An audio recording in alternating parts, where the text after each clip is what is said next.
This is Frank Skinner. This is Absolute Radio. This is Frank Skinner on Absolute Radio. I'm with Emily Dean and Pierre Novelli. You can text the show on 81215. Follow the show on Twitter and Instagram at Frank on the Radio. Email the show via frank at absoluteradio.co.uk. I thought I was clever doing it to a tune, and then I made a damn fool of myself. I know, I worried that might happen. Oh, man. I'm a little fatigued. What's happened? I went to Guns N' Roses at Hyde Park last night. Oh, kilts. What? Take me home. Yeah, I went to that. How was Slash's hair? I'll tell you what, he's gone for sort of dark, long and curly with a hat. Okay. Oh, that's unlike him. I always get the impression that if you lifted the hat, the hair would come off as well. Well, of Is course. it attached to that? Does he buy that? Well, Like the Scottish bonnet thing. Buzz, my 11-year-old child, has a Slash hat exactly of that construction. So the hair comes off with the hat. It'd be great if he raised his hat politely to a passing lady and the whole thing came off. Has Axl gone the way of John Bon Jovi now? It's a bit more California. He's cut it a bit shorter, hasn't he? Well, yes, he's gone. Axe. It's shorter, and also it feels like it's. You know when you get a wet beard on a stage beard gets wet, it looks like it's sliding off. It looks like it's slightly sliding backwards, even at the temples. Oh. It's not as close to his ears as you might expect. But, you know, I tell you, he covers a lot. If he wears a Fitbit on stage, he must be fascinated to see how many steps he does. I saw a picture of him from Glastonbury, and he is the spit of Steve Pemberton from the League of Gentlemen. Oh, he has got a bit of that about him, yeah. He looks, like I say, he looks in great shape. I would say he looks at his worst during his the whistling interludes. Oh, what are those? There's a couple of songs.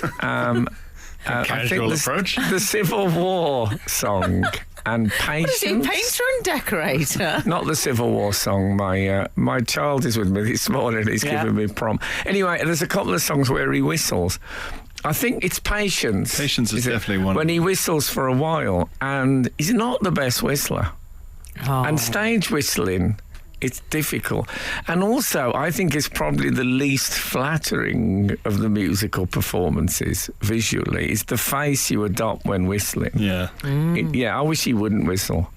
Yeah. I wish he'd take a small minor bird out of a gilded cage and that whistled the opening section. But Ronnie Ronald is dead. I think Ronnie Ronald was a famous stage whistler whose entire career was based on What's whistling. your favourite song with whistling incorporated into a hit? I like Jealous Guy. That's a good. That works. But see, in a studio, Yeah. you know, when Axel's doing it in the studio, he doesn't have to be running around and all that. But no, I'd say avoid whistling if you want to look good. It'd be good to have a sort of guest whistler. Yeah, it Who would. do you have on? But who would that be? Well, they could just change it every night. Yeah, you couldn't bring them on. Who's the guest whistler tonight? You never know. That's why it's fun to book. Yeah. Without when looking he- it up. You might get asked, Frank. Yeah. Imagine I'm if not. Axl Rose said, "Tonight, ladies and gentlemen, Yeah, Frank Skinner, whistler." the whistler is." they could have, or you could have like competitions. People could enter. I don't want competition winners whistling. I don't want this is- celebrities whistling. This is I certainly- Absolute Radio. Never say anything negative about competition winners. This show will be just not closed down at the end of our contracts, but closed down now by people who burst in. Competitions obviously are fantastic. Yeah. No, but I don't want them on stage with Guns N' Roses whistling. I want to have it. I'm going to do it on Absolute. We work out the best whistlers and then we put them forward. And you have to let your phone do 3 rings. You have to say, make me a whistler. And then you get to whistle. It'd be a lovely Special thing. prize whistler's mother.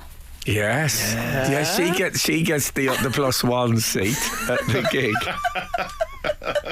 What about the orphan whistlers? You haven't thought about them? Oh, No, we'll set up exactly. a helpline. They don't whistle much. They're solid. I'm an orphan. I don't know what I'm talking about. So am I. How old are you before you get to use the orphan moniker? Well, we use it because we. Yeah. I don't think you can. I don't think you don't get any sympathy at my age for being an orphan. What if I turned up trying to check into an orphanage? I think it might be a police job rather than sympathy. Frank Skinner on Absolute Radio. Frank, Clive Silas, one of our regulars, has been in touch. We've been talking about stage whistling. Oh yes. And Clive Silas says, I believe a stage whistler is called a siffleur. Siffleur? Is that right? How would you say it? Siffleur. Oh, there you go. Just because he's called Pierre. No, but you know what? He's brains. He's the brains of the team. Ronnie Renell literally had hit singles with just him whistling, popular tunes. And people would go and see him, and he did like 25 minutes of whistling. Clive goes on to say, Ronnie Corbett once did a bit where the punchline was a record called The Best of Ronnie Renald. Oh, okay. Only time I'd ever heard his name before. It's a great name, isn't it, Ronnie Renal? That's when people used to have a slightly French. Like there was a celebrity hairdresser called Mr. Teasy Weezy Raymond. I bet he was called Raymond, wasn't he? Oh, yeah. But Mr. Teasy Weezy, because that was his nickname, because that's what he did with their hair. Teasy Weezy. I'd call myself now Zhuzh Rinder, because I give the hair a bit of a zhuzh. Zhuzh Rondeur. Yeah, Zhuzh Rondé. I want to tell you something that Axl Rose did on stage. And when did this begin and what's it about? Is when you introduce the band individually. Yeah. You don't say, and who's what? Does he read? Is he the? What does he play? Piano, yeah, the keyboard. So he says on keyboards. He doesn't say on keyboards. Dizzy Reed. He goes on keyboards, Mr. Yes. Dizzy Reed, and they always do that. On what's Duff's one? C guitar. Bass. So on bass guitar, Mr. Duff. Why? Why the formality suddenly, Axel? Yeah. Rose? Do we call him Rose? They all do it though, Mr. don't they? Rose, yeah. Introducing people and using do. Mr. or they used to know Miss Peggy Lee. It used to be like a big thing. Yeah. Doesn't make any sense to me at all. I always think they feel they're being very magnanimous when they're doing that. Yes, They're going, you know what? exactly. It's not all about me. It's Yes. very self-conscious, isn't it? Yes. I find. It'd be an interesting way to find out a member of a band you like was an aristocrat. Oh yeah. On drums, the Right Honourable Earl. Yeah. Lord Dizzy Reed. Oh man. Who's the most open-hearted and fair and generous quizmaster of all time? I think that would be Magnanimous Magnuson. Oh, God. I've got it out though. It's like Lansing. Frank Skinner on Absolute Radio. So, Just continue. I'm enjoying your Well, just heavy metal tales. Two things that stuck in my mind was that the first thing Axel said to the crowd was, "What a lovely gathering." Grandma's birthday. Exactly. He's become so civilised, Axel. He was very nice to Yeah, the crowd. he He's seems not one of those charming. guys that says, "I can't hear you" and all that sort of stuff. How did Duff... Is it Duff McKagan? Yeah. Yeah. He's married to an underwear model, I believe. Is he really? Yes. And other shocking bits of news. Yeah. Wow. She had an entire range. Her own range. Yeah, Oh, she she had her own wasn't. She range. didn't just wear the underwear of others. She had her own range, Frank. Okay. Yeah. I think Duff was very proud of her. I hope they're still together. I hope so too. Yeah, it's interesting. As soon as you hear the phrase underwear model, rock star, you just think the world everything's in its right place. He's really delivered, which is what I like about him. I'll Duff. tell you what surprised me, and I'm not a big enough Guns N' Roses fan to be aware of this, but I wasn't expecting at the end of the gig Slash Mr. Slash, as I call him when I'm introducing him, Mr. Slash. No, he didn't do it. He didn't say Mr. Slash. He just said on guitar and then waited about 3 minutes while the crowd went absolutely mad at the anticipation of just saying his name. Anyway, Mr. Slash did an unexpected handstand at the end, which I didn't see coming at all. Did he take his guitar off first? Yeah, he didn't. He'd taken his... They were walking off stage, and suddenly it was denim below and leather on top. It had been the other way for most of the world upside down, as they used to say in the 17th century. Did his hat stay on? Well, we had a debate about this on the way back because it didn't fall off the hat. That's a bit suspicious. How does that work? We could all do a handstand with a perfect tube on our head providing stability. Yeah, but also... Imagine if the hat had fallen off with the hair. Oh, be no, awful. just being there with upside down with the hair cascaded out of it. Oh, no. Like a jellyfish on the shore. No, he was, because he's quite a big guy, but it was a good handstand.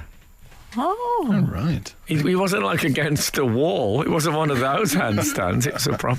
And I'm told that if he's particularly happy with the gig, this is what he does. Oh, so it's like a sort of signal. Yeah, it's a compliment to us all. Oh, Is right. it? So you could have a sort of nature documentary about slashing, and when he's satisfied, he displays it. There probably has been a nature documentary about Slash. Oh, no. Frank Skinner on Absolute Radio. Ruth Jordan Yeah. has something to say, Reese. Ever at our side, Always Ruth there. Jordan.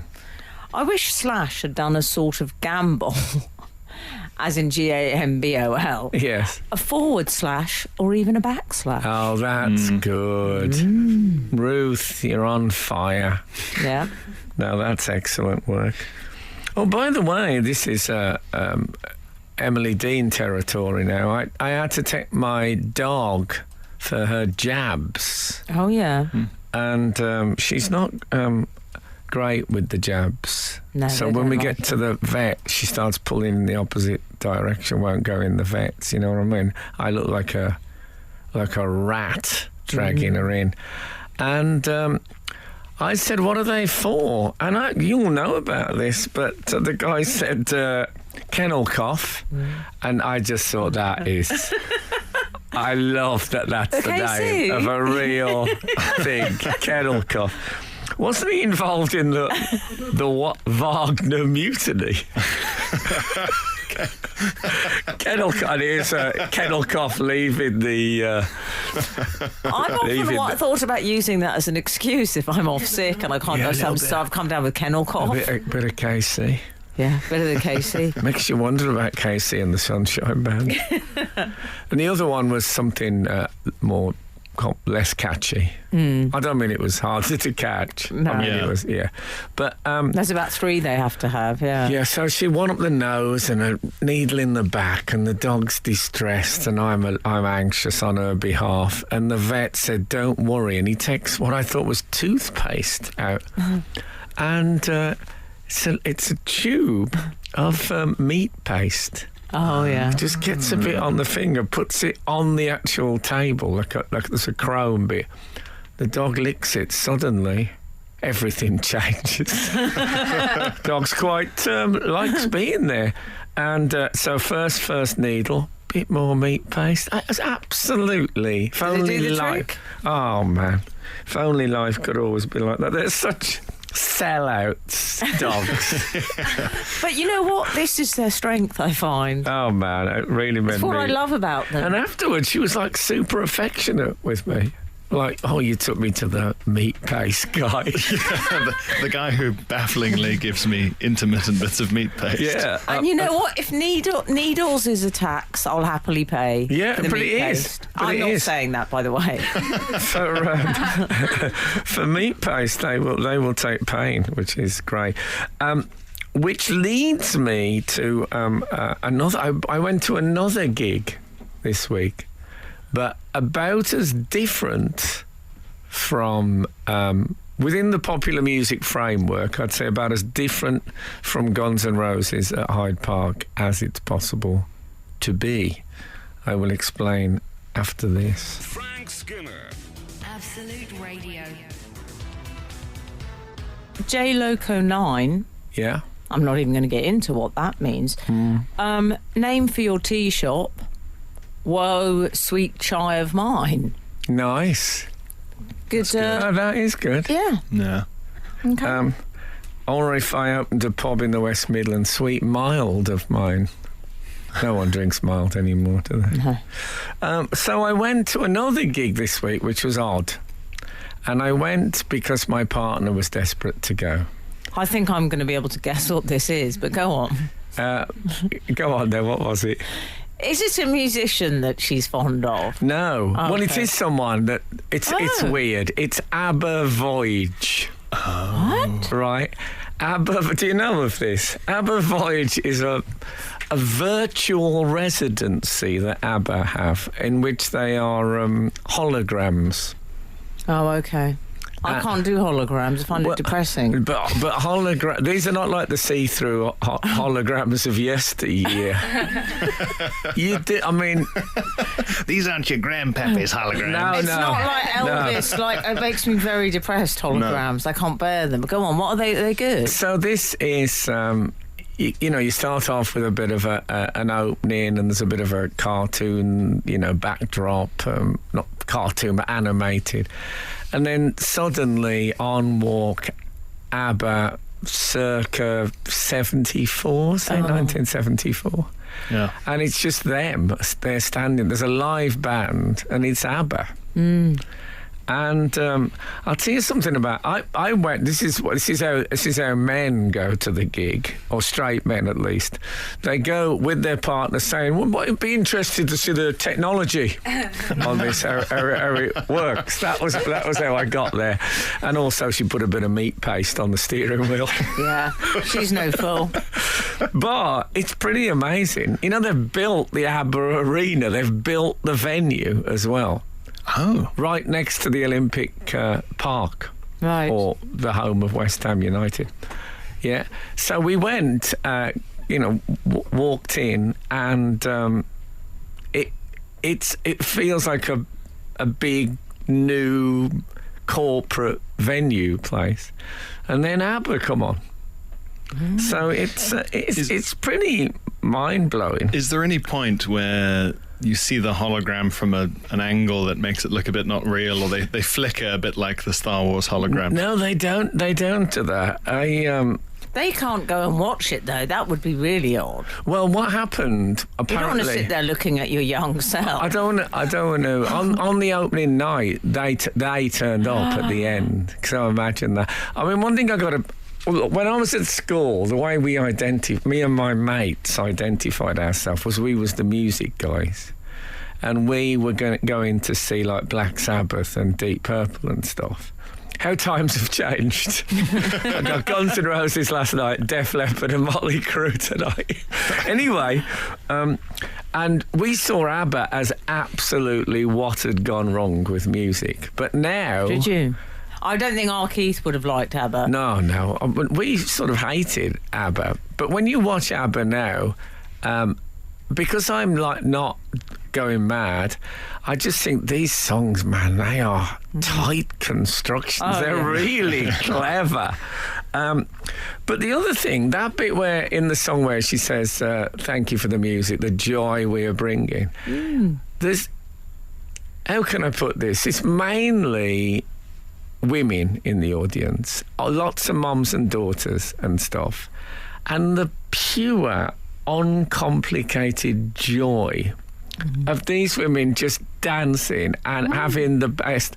Women and gay men, I'd say, are the real people who love it most. Yeah.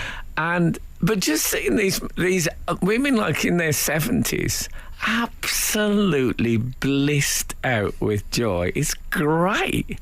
You got to respect that. And also, I think I have Benny. Yes, I went Benny. Yeah. I know, we'll get into that. Okay. To thank for the whole sort of Henry VIII obsession. Oh, really? Yes, because he was my yeah. first crush. I was living in Australia, and I remember hearing ABBA, and I thought, oh my, this is the best music I've ever heard. And Benny. I said to my dad, Is it Olveus? yes. Benny Olveus. said- I thought of the word and I thought, no, that's medical. Yeah. But I saw a picture of him. He had a tight white waistcoat, and I'll be honest, it was tight. yes, It was tight. I think they were the worst dress band that ever existed. Okay, we've all had a drink. Yeah. And tight white trousers. Yes, yeah. And I looked, and a beard, and he looked like a lovely middle-aged Swedish dad. And I said, I think I love that man. And I became obsessed. I didn't like I just cut out pictures of Benny. Really? That's... Yeah. I used to do I liked Agneta, the blonde one, when I was younger. But now as I watched it, I thought, oh, actually, now I like Anna Fried. Oh, you're getting into your Anna Fried years. It Yeah. happens to us all, dear. I think... also, I think Agneta gets a lot of the best songs. I could feel resentment on Anna Fried. I don't think the 1970s they were ready for me. I'm so lucky I am the girl with the ginger hair. There was too much prejudice. But I guess I'd like to have. They could have given her that, of course, the virtual one. But no, they stuck with Blondie. Not Blondie. Blondie. No, not Hitler's dog or the American pop star. Blondie, stop that. Controversial hologram. Yeah. What if that had just come on as a sort of a Give him a bit of the old meat paste. Yeah. This is Frank Skinner. This is Absolute Radio. This is Frank Skinner on Absolute Radio with Emily Dean and Pierre Novelli. Text the show on 8 12 15. People have. We'll be reading some of those out in a minute. Follow the show on Twitter and Instagram at Frank on the Radio. Email the show via frank@absoluteradio.co.uk. I was talking about my trip to ABBA Voyage. Yes, you mentioned that at the very sort of inaugural one, Yeah. that the original members of ABBA themselves went. Yeah. And sort of watched themselves. Well, I And don't know we if they should- watched sorry. it. You know, when you go to like a film premiere, no, they don't watch. They Oh, yeah. They leave, don't they? They leave. Yeah, they can't. They slip stop. out the side Did they door. come on stage? Like with their holograms, the originals? They weren't with them. Was Benny there? Ah! Yeah, he'd have been there. And the women both wore white. Oh, I You see. know, it was lovely. We should say correzioni on both of our parts, Frank. It's Benny Andersson. Oh, so the other one is Son of Anders. It's Björn Ulvaeus, is it? Very good. Yes. Yeah. Apparently you can't do it with the dead at beg this your level. No. Necromancer chant. I love the dead. I like, apparently you can't do it with the dead. Exactly. Yeah, I just been. To my horror. Yeah, I've just been reading some law books. I'm glad you've got up to speed, Frank. Some correspondence from my solicitors. So now I thought this is brilliant. There'll be, you'll be able to have Elvis doing the same. But apparently the current ABBA had to go into a studio for a few days with those light suit things. And they with had the green screen type. Yeah, so thing. they had to get them moving about and doing their old dance routines and all that Oh, I sort of see. stuff. And the weird thing is, apparently, Andy Serkis was not involved at any stage. I mean, what? He'll be onto his agent, absolutely furious. He does a lot of the green screen, doesn't he? I think Circus. the big question is, would I have known? What do you mean? If I didn't know anything about ABBA and someone had took me to that gig and they'd walked on stage, would I have known they were holograms? Oh. Yes, that's a good question. The sort of hologram Turing test. Yeah, I'm not. I thought on the big, because they have like big screens at the side, like they do at a proper gig, so you can see them a bit more close up. I thought Agneta looked like she'd said to them, "Can you smooth me out a bit more?" Okay. And they said, "Well, no, you did have a little bit of like, bags under your eyes in 75. Just do it." And it felt a bit like that, but I might not. just seeing them on stage, I'd have thought that was real people. I'd be afraid to meet a hologram of myself. It would be good if they got ABBA on stage with the original holograms and you saw the holograms sort of start to go for them. Yeah, I don't think you could do it with stand-up comedians. I'll tell you what, there's a bit where I think it's Agneta, the blonde one, as she was always known, and she does a bit to the audience and she says something, emotional, and there was a little, Yeah. but she waits about 20 seconds. Does she? And then she goes, thank you. And you think, Aggie, it didn't go that well, love. With comedy, that would be agony. So comedy, yeah. You'd do a joke that got nothing and you'd have your basking in it face on. And doing that horrible, trying to talk through the laugh. And that, they're still going. Oh, no, it doesn't bear thinking about. So yeah, it wouldn't work with comedy. Did they can I ask a question, a style question? I will. Did they have the white boots? They had costume changes galore. Did But you know they? what? Obviously, they could have just gone and changed, but they went off. They went off and staged it for that. And there's a bit, I don't want to spoil it for anyone who's going, but there's a bit where you hear from backstage, the Velcro's going. You hear all that. I've got my foot stuck. Yeah, exactly. It's this outfit is a smorgasbord of materials. Yeah. Oh, there's a lot of thought gone in. Don't worry about that. Frank Skinner on Absolute Radio. Frank, Simon F has been in touch at a recent Peter Gabriel gig. This one going out for David Baddiel. Did he jump up and down? I saw a picture of him recently. Well, me and Buzz watched him on the telly doing a gig, and there's a bit when he started jumping up and down for about 2 minutes. Oh, I wasn't sure about it. Simon goes on, he walks on and claimed to be an avatar, but taking the opposite approach to ABBA, he said, in making his avatar 20 years older, 20 pounds heavier and bald. Oh. And I like him for that. Oh, I like Peter for saying that. they could have called the show Avatar. Maybe it's too much like abattoir. People might have been turning up with carcasses.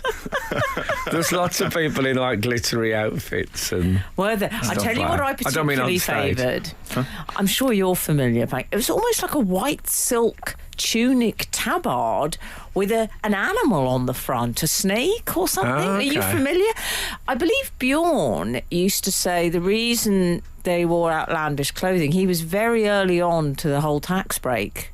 Of course, and you can claim it all. Yes, and he said that he knew the more outlandish they could say, well, we'll never wear these again.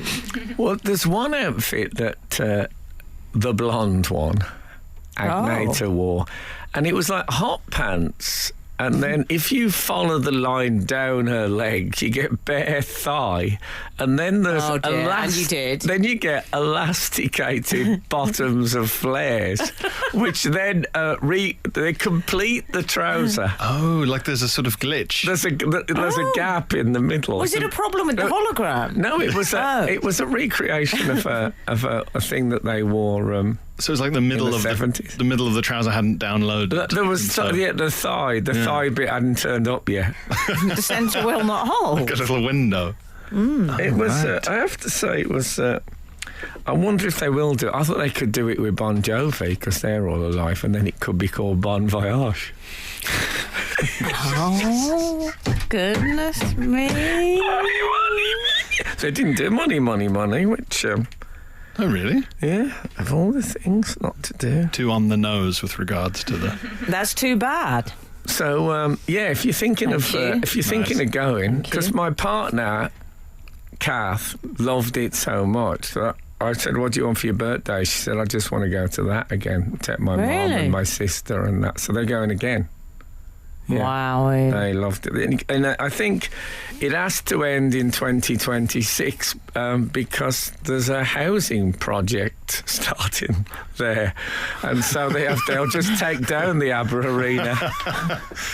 Just pull it down. Imagine sort of going, oh, your first day in my new flat and you're haunted by the hologram of Bjorn dancing through the walls. I'll tell you what's that. Honestly, Still you there. are the dancing queen. All night. Maybe they could just offer them with a slight discount Yeah. and keep ABBA up and say, look, it's up to you. But We'll what give you if I could- 20% off the asking price, Yeah. but you will have the ABBA hologram. You can have Anna Fried as the janitor.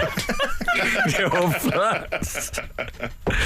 But I tell you, this is what I didn't expect. They did new stuff. They did a bit of new stuff. Your own stuff. What did they do? But they did stuff. They brought out an album about 2 years ago. Or something. Don't do that. They brought a couple of tracks. They did a couple of tracks from that, but as they were in 1974, it's the most brain-scrambling concept. Golden Age ABBA doing new stuff from... How did the new stuff go down? As ever with new stuff, people were polite. You got, I believe, do you remember this, Frank? Was it Pete Waterman said to a friend of ours? She'd sent a girl in saying she wanted advice with being a pop star. And she said, the thing is, I'm not like any of your bands. I do own stuff. I write my own stuff. And he went, the thing is, love, I don't do own stuff. I do la, la, la. And he did it very well, He I did. must say. Frank Skinner on Absolute Radio. Frank, I don't know if either of you boys, talking summer. of boys, Yeah. caught Glastonbury. But Daniel Skipsey has said, I was surprised when Brandon Flowers, he said, I think it was Brandon Flowers, introduced Sir Elton John as Mr. Elton John at Glastonbury. How long is it since he's been Mr.? I mean, Exactly. that's rather awkward.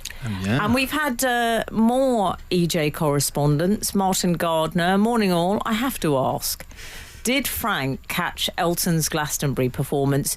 It seems like he made an extra special effort to enunciate. Missed a trick with the harness-free adventure over the crowd. Yes, I'd like to have seen. I'd like to have seen that. Yeah, well, I watched. I watched about an hour or so of Elton. He seemed to be in pretty good form. Nana's gone the gold suit out. And then, Nana loves the gold suit. But I didn't do the whole thing. It's sort of like Elton rather than love him, if you know what I mean. But no, good on him. Still at it. If That's you'd what I done- like. Yeah. Obviously, anyone who's still doing it, I have. And he had, I mean, it was a long old concert. How long did he do? Like 7 hours. Honestly, surely I went not. away. Was it for charity? I went out. It's a sort of David Blaine There's concert. a big sort of money thermometer like Oh, at the that'd stage be- going up with donations. No, I think he has that at all his gigs. That's that. He has that for motivation. It'd be good if he'd done that hoop thing like Kiss, but it was a sort of star, a spangled star, like his glasses. Yeah, in case anyone Standing didn't get when me and my 11-year-old boy Bars went to see Kiss in Birmingham. Paul Stanley, the lead singer, flies above the audience to a stage at the back and does a couple of numbers there, but no safety harness, no supportive cable. He just puts his foot in a hoop, grabs hold of it, and off he goes. Fearless. Yeah. Not only fearless, but regardless of all health and safety regulations. If Elton had done that, I think you'd need one of those medical helicopters to be supporting him on one of those, like a stretcher on a string thing, you see. Oh, yeah, Mountain Rescue. I liked it when Mr. Elton John, Yeah. I should say, so You've got to have the pause on piano. Yeah. Mr. Elton John. Mr. Sir Elton John. when he introduced his band, Oh, yeah. now they were quite a sight. They were my favourite. I mean, I didn't see that bit. Well, what he did, he gave us some info about them. He Oh, said, and okay. will you welcome my band? And in the background, there's a sort of that's playing out. and he would give there a few biographical details as well. Oh, I don't know if man- I'd trust Elton with that. I told you that in absolute confidence. Afterwards, And then, backstage. after a messy divorce, Yeah, exactly. he finally got custody of the children. Well, he must have a grudge against at least 3 of his backing band. He's been playing with them a long time. I mean, Exactly. No one escapes. they were all caught. How have they lasted? Yeah. They must just. Well, subservience, obviously. Frank Skinner. Frank Skinner. Absolute Radio. Frank, we were talking about Mr. Elton John. earlier. Reg Dwight. You never hear Yeah. that anymore mentioned. Yeah. He's brushed that under the carpet. He has, yeah. I Talking- think he calls it a rug. Anyway, No, he's got that. There's a genetic condition. Some men get more hair when they get older. Sometimes it Do gets they? blue-black colour. that's how I'd sum up the vote. What I loved is Brr. the backing, the backing musicians. I adored them because it was such a break. And normally with the introductions, it's always Mr. Duff, whatever. It's got a cool muso's name. Yeah. It was names you don't hear very often on on the pyramid stage. Can I say they never just use their surname? No, he said, they never do that. But he said, it was like Mr. Nigel Olsen or something. Yeah. Mr. Raymond Cooper. Oh, no. Raymond and Nigel. Was he introducing his marketing department? That's how you discover you've got an undercover FBI agent in your Yes. band. And on drums, Agent Johnson. Hang on. But he would have revealed that in his potted biography. Yes. What was the biographical information? Was it like straight out of Watford? It's, No, there was things like, and this gentleman has been playing with me since, and what I liked about Elton was, it was like he was just sort of having lunch with someone. There was no sense of him being on stage. He went, I'm forgetting. What was it? It was, no, it wasn't that. It was, I'll remember it in a minute. I thought, you're on stage, mate. And then he said, it was 1970. Since 1970, me and he was quite... I mean, I once introduced Joe Wilkinson as Jack Whitehall. I just had the JW in my... How did it go? Well, I said, ladies and gentlemen, Jack Whitehall, and Joe Wilkinson looked at me as he came on. He's got quite sad eyes anyway. Yes. And He he's looked so at me talented. and he said, it's Joe Wilkinson. And I just felt like a monster. But, as I said, I'm old! In a really aggressive way. With these people, I'm afraid attack is it's the best form of defence. yes. Yeah. No, I did feel terrible about it. But, he brought on some young superstar guy who we'd seen early on, I saw, and he Who said... was super confident, the And he said, superstar guy. yeah, and he came on and went, wow, Glastonbury and all that. And I thought, I don't know if you're supposed to do that with Elton. You're walking a knife edge. He's just introduced. He And talked then for too long. It's really great to be. And then he said, and Elton has been so kind to me. He looked at Elton was doing a bit of paperwork onto the that. piano. Like, I thought, yeah, this guy's dead to me. He's just pat testing some of the plugs. Yeah. I could see when that guy was talking, he probably talked for at least just 40 seconds too long. Oh no, Elton, man, that I bet they don't speak now. I just saw the smile. Remember the smile he did when we saw him live with Absolute, Frank? Yeah. And he did the Crocodile Rock. He was having issues with the suit, I think. I think there was some sound thing. So it was in the first couple of songs. It was like, yeah, well, can someone sort? Can you sort it? It was all that stuff, and I thought, oh man. And then, but to be honest, that night it was just him and a piano, and he was brilliant. He was fantastic. He was brilliant. It's all no band, no backing vocals, just him. And you sort of thought, oh god, this is why this bloke's a big star. And So he was furious. I think he arrives furious. Elton John was furious. Furious is his default position. Yes. But then the audience, including us, were it was so good. Yeah, he 2 won or us 3 over. songs. 'Cause he's only going to do 3 songs or something. He's in a tiny gig, Union Chapel. And he does a couple of songs, and everyone's going so mad. He does another one. In the end, he did like an hour and a half. He cheered up in the end. Do you know why? Because we brought the money Thermometer out. You know what it was? They put a little bit of meat paste in his dressing room. That's all it needed. A bit of meat paste on the top, just on the top of the spectacles. Frank Skinner on Absolute Radio. Frank, Force Majeure has been in touch. What does it mean? Force Majeure? Act of God. Oh, It's an Oh, it's like an insurance term. insurance thing, isn't it? oh, is it? I always love that the insurers are so confident of our piety and I know. belief. Yes. They just say act of God, and we say, oh, okay. What if you're an atheist? Well, last night at Hyde Park, when there was 60,000 people singing "Knocking on Heaven's Door," I looked around and thought, "You don't believe that exists, do you? You monsters!"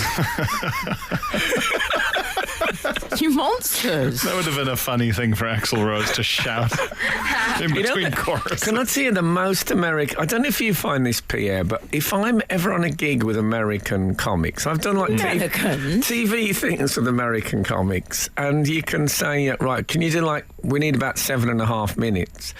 They will do 7.5 minutes. So Yeah. the Brits will do they'll do 6 or 11, try to hit the 7. They are so professional, not necessarily funny, but professional. Yeah.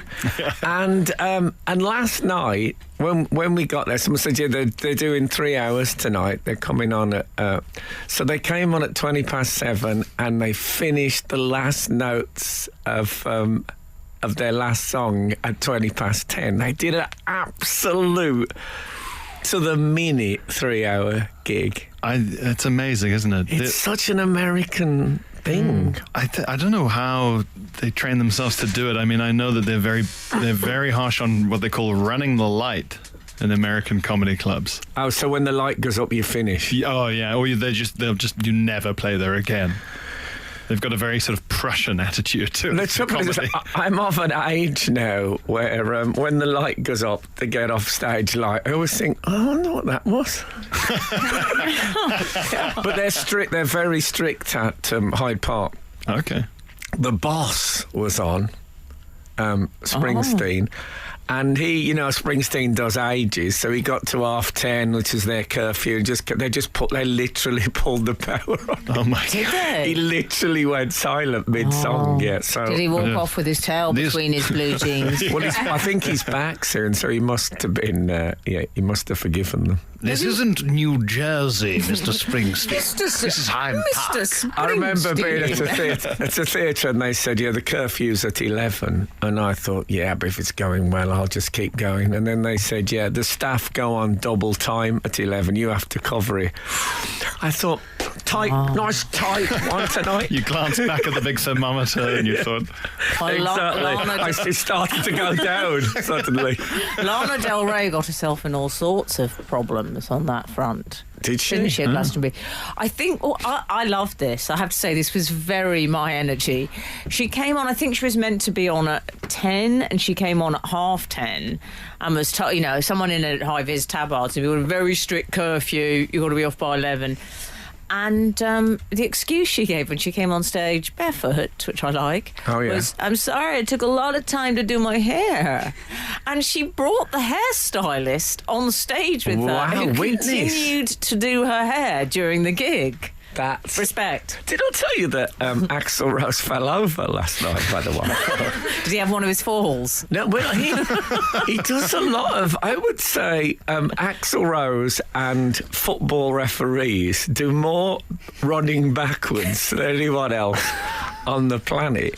And he was doing a bit of that, and he went over. He took it well, he smiled and sort of laughed at himself for doing it. But I was a bit worried because I saw Lou Reed at Birmingham Odeon in the 70s, and he went down twice on stage, and I don't think he was tripping. Well, he was tripping, I think, but not like that. I don't want to see a pensioner fall over, even if it is in a gig situation. Unless he's a very old pensioner. Frank Skinner on Absolute Radio. This is Frank Skinner on Absolute Radio with Emily Dean and Pierre Novelli. You can text the show on 81215. Follow the show on Twitter and Instagram at Frank on the Radio. Email the show via frank@absoluteradio.co.uk. Now, earlier on Absolute Radio... That's I used to drink in an Irish... Harper Warehouse. I used to drink in an Irish pub, and whenever I walked in, the landlord would go... Well, not anyone walked in. He'd go, no. That was always his opening thing. Earlier on Absolute Radio... It was a sort of very primitive time check. Sorry. It's rather tantalising the way I trailed force majeure. Majeure? Majeure. Lovely. Thank you so much, Pierre. Had got in touch with us via Twitter, and then I didn't finish it. It was actually left to your son to point this out to me. Thank you. Can I do yet another digression then? You will, Oscar. The use of the word tantalising always makes me think of Bullseye. Because one of the prizes that you used to get on there occasionally, this was a game show from 70s, 80s. And it was with Jim darts Bowen. based. Yeah, it was a cheap kind of a show. And darts based, yeah. And when they did the prizes, he'd do a little rhyme. And there used to be a thing they I'll give you an example, Frank. Stay out the black and keep in the red. There's no room in this game for two in a bed. Yes, and there was also, if music be the food of love, tuck into this radio cassette player. God. But there was one, I remember a friend of mine was particularly enamoured of this one, where he said, lock up your waters or your spirits in this oak tantalus. And a tantalus is like... a tantalus? It's a sort of like a stock. You know when people are putting the stocks? It's like that, but for drink.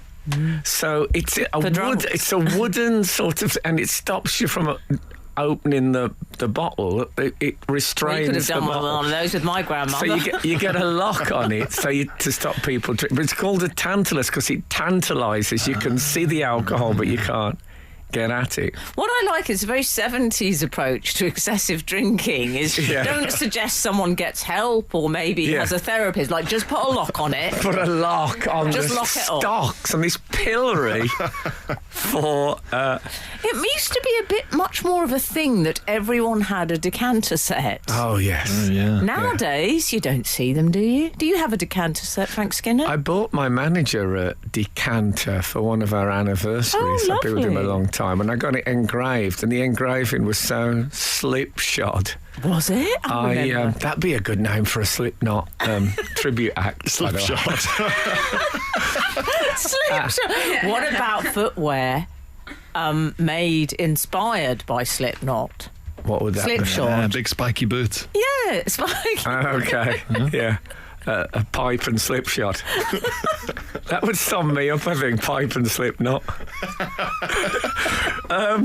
Where I've lost I my tell way. you what, now. we've got to. We still haven't done force majeure. But he's making. If it's a he, he's making a great cliffhanger. We'll be back with more force majeure after this.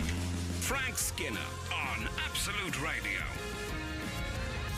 Frank, please, can we finally... Yes, force majeure. Yeah, force majeure. Hey, Frank and Co. I saw recently that some of Alice Cooper's catalogue was getting deluxe vinyl reissues. I saw that. Well, force majeure continues, and I hope on this occasion we'll all allow him to.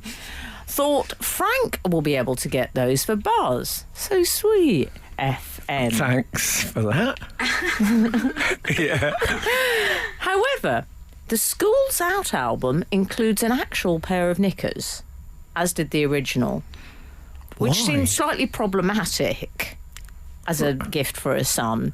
But 2023 audiences in general discuss. I've seen a picture. Force Major has enclosed a picture of the said garments and the album. What is are they standard knickers or are they Alice Cooper branded I've got to be knickers? honest, they look like the sort of knickers. I don't like the idea of branded knickers. That sounds like a very sort of nice way of saying I'll they're tell a you bit what they look dirty. like. They look like the sort of knickers I've only worn twice in my life. Okay.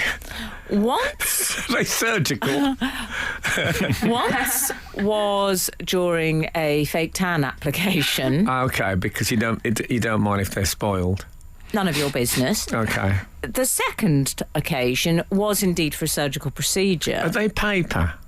They look quite papery to me. Yeah. Funny, coincidentally, I gave my child, who's 11-year-old, a rock music themed pair of pants only this morning. All right. In fact, Buzz, who's in there, can you get your pants out? You're not wearing them, mate. No. Okay. Yeah, come on. Can we see it? Wow. And we'll put a photo of this, but they are. How would you describe them, Emily? I would describe them as absolutely sensational. Yeah. They are black satin Ozzy Osbourne, a young Ozzy. Yeah. It's very kind to Ozzy, that. Well, Yeah. I've had them a while. Oh, They dear. were given me by Ozzy, in fact. Really? Yeah. Black satin boxers. They've got a lovely... That's what they should have called the band, Black Satin. They've certainly been satin. And there's even an Aussie branded label Yes, at so that's- on yes, the elasticated waistband, which, let's face it, we can all do at our age. So Ozzy Osbourne boxer shorts. I'd wear those. From the hands of the man himself. Yeah, yeah. Well, I tell you what Can happened. we get a picture of those? I up, maybe, interviewed on our Ozzy socials? Osbourne, and he gave me a woolly hat with an Aussie thing on, and I was very excited. Wait, what? Yeah, he gave me a bit of Aussie merch the first time. Then the second time I interviewed him, I said, "How come you never brought me any merch this time?" And Sharon was with him, and she said, "Okay, we'll sort it out." And then I got a massive cardboard box packed with Aussie merch, including those very pants. Oh, wow. But I'll do a photo with the pants, and so you can see what we're dealing with. What we're They're lovely. dealing with. They're lovely. They're lovely against the flesh. Sorry, I hope no one takes that quote out of context. What? I'll do a photo of the pants so everyone can see what we're dealing with. So, what do you think then, as a representative of females, of a free pair of knickers with an Alice Cooper album? You okay with that? I'm absolutely not okay with it. It's disgusting. Okay, fair I enough. wouldn't mind if the pants were reasonable, but Okay. why do I want a pair of surgical knickers? I don't know what the point. If it had been a Tom Jones album, it would have been a reference to the tradition of throwing pants on stage. But I don't know what Alice was up to. Maybe he thinks that it's that exciting. But They look a bit like the last pair of pants I'd ever wear. Do you know what I mean? in my very favourite music magazine, which is Mojo, which I'm loath to mention because it's made by the same company that own this radio show, and I sound like, but it really is brilliant.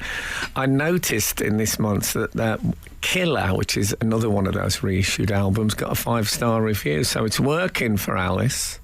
Doesn't need the pants. Frank Skinner. Absolute Radio. Hey, und, as they say on German radio. We've heard from one of our female listeners. I had an Alice Cooper, I think we're allowed to say this, it's a pair of pants and it's the shape of the pants. That's not Okay. obscene in any way, is it? No. It begins with a letter of the alphabet. Is that all right to say? A G string. Yes. Is that acceptable? I think that's Okay. acceptable. I had an Alice Cooper G-string. Don't take that out of context, please. As a present from my husband, who went to one of his gigs. It was black with just Alice's eyes staring out. Oh, yes. I like the way you say, "Oh yes," as if this is perfectly normal. I later threw it in the bin, Oh, much to my husband's chagrin, as it was limited edition. Whoops. okay. I'd throw that. I love Alice, but I don't want Alice Cooper's eyes staring out. No, that's Okay. Boz has got a Alice Cooper cap that I bought him at an Alice Cooper gig, which has the very fabulous logo, Old Black Eyes is back, which is great. That's great. Look at that. Ultra Magnus, one of our regulars, has also got in touch, saying, I love Aussie merch, though I lost a bit of respect for him after that panic on Oxford Street. What was Is that? anyone familiar with the panic on Oxford Street? Perhaps Ultra Magnus. Oh, was Ozzy Osbourne sort of causing a fuss at the Boxing Day sales or something? Oh, I don't remember that. Fighting over... I remember He wasn't doing an Ollie David Murs, Bowie had was he? a There was an panic Ollie in Murs. Detroit. There was an Ollie Murs. Ollie Murs thought there was shooting and texted, yes. and then it was a mistake. I don't know what it was, people shutting doors or something. He got in, yeah. But, you know, he spoke up as a responsible citizen. He just made a mistake. Can I ask, you know, occasionally we do what you might call natural history on this show, in which we discuss the animal kingdom. Yes. Flying Ant Day would be one of our central themes. I've just noticed this just lately, and maybe this is something that many people have observed, but it only happened to me recently.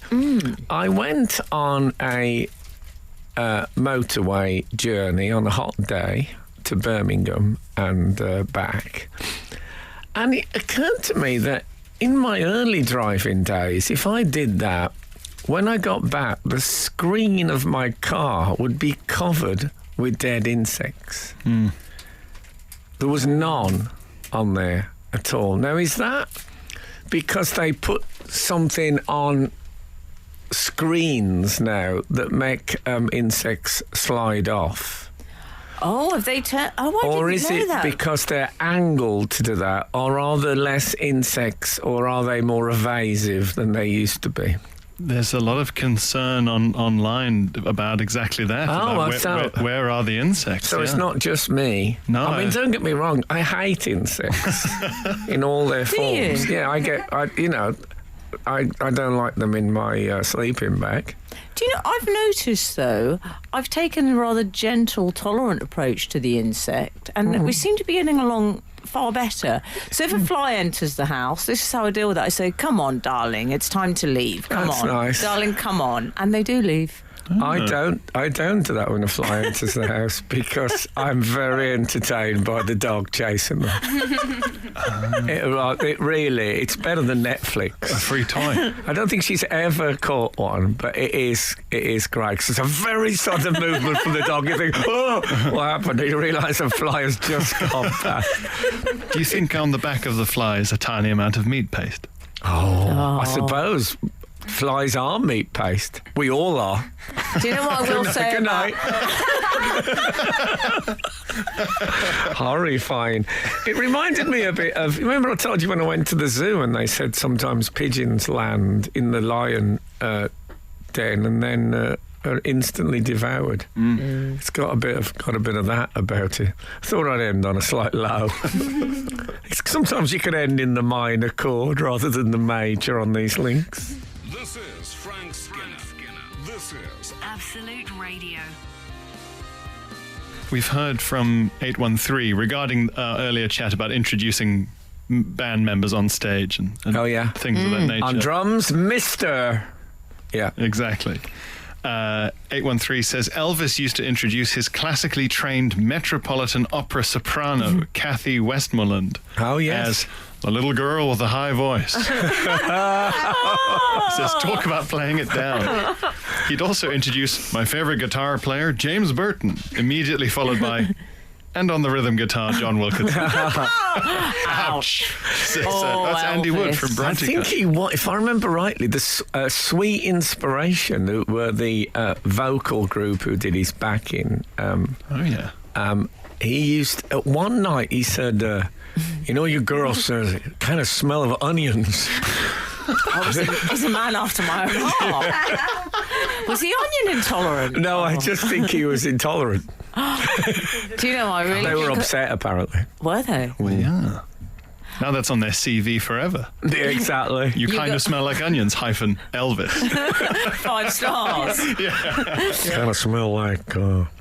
Now listen, Daniel and Dorset has been in touch because you referred Daniel and earlier, Dorset. you reminded us earlier of the pigeons when they would Yes, we had a- inadvisedly enter sometimes. Me and my family had a night at Me the and zoo. my family, Asleep. Glory MP, David Yes. Mellor apologising for an indiscretion. Yes, well, Me and my family. My family and I had a sleepover at London Zoo, and we were told by one of the keepers, or whatever the official title is now, that sometimes pigeons land in the animal enclosures and the animals scoff them sharply. Sabino. Yeah, exactly. Dear Frank, Emily and Pierre, this is what Daniel and Dorset has to add to this.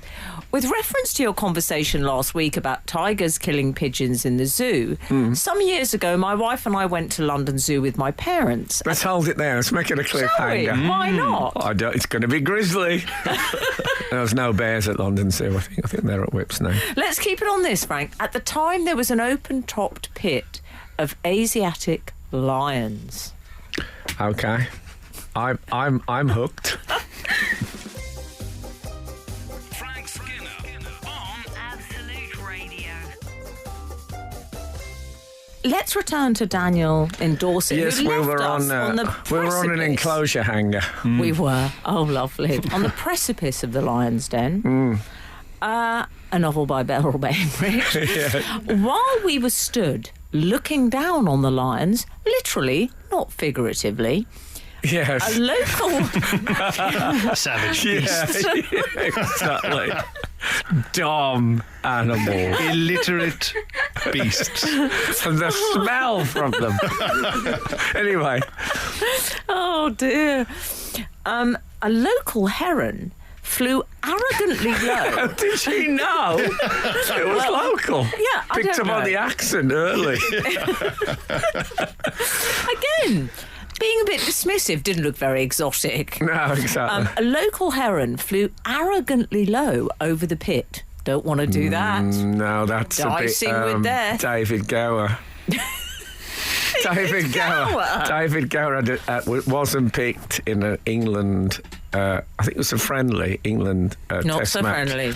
So he went to a local aviation place, and he went in a two-seater plane with this guy, and they you know that thing of buzzing so they flew so low that the cricketers had to throw themselves on the floor. But he got like a 3-match he? ban or something.